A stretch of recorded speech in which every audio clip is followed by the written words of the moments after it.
Komisi Pemilihan Umum Kota Ambon telah menggelar debat publik terbuka pertama pasangan calon wali kota wakil wali kota Ambon Pilkada serentak tahun 2024.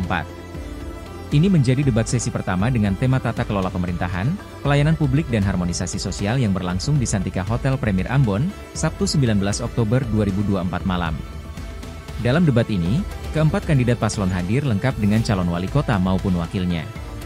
Kecuali untuk paslon nomor urut 3 yakni Tadi Salampesi yang hanya hadir sendirian tanpa ditemani wakilnya. Debat dinilai langsung oleh 6 panelis yang ditentukan oleh KPU Kota Ambon.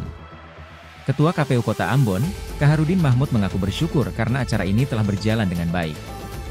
Ia mengatakan, sesuai hasil pleno KPU bersama tim perumus, debat publik akan dilaksanakan dalam 2 sesi. Sesi pertama sudah digelar dan sesi kedua pada 2 November 2024 nanti. Untuk lokasi pelaksanaan sesi kedua belum final karena masih dikoordinasikan. Namun, KPU berencana untuk menggelar debat pilkada sesi kedua di Menara Kompas TV Jakarta. Jika tidak bisa, selanjutnya akan dikondisikan untuk alternatif lokasi berikutnya di Ambon. Untuk diketahui, Pilkada Kota Ambon diikuti oleh sebanyak 4 paslon diantaranya Agus Ririmasa Novan Liem dengan nomor urut 1, Bodewin Watimena Eli Toisuta nomor urut 2.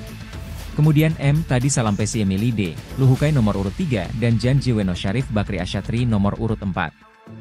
Saat ini, selamat malam hadirin dan download Tribun X sekarang, menghadirkan lokal menjadi Indonesia.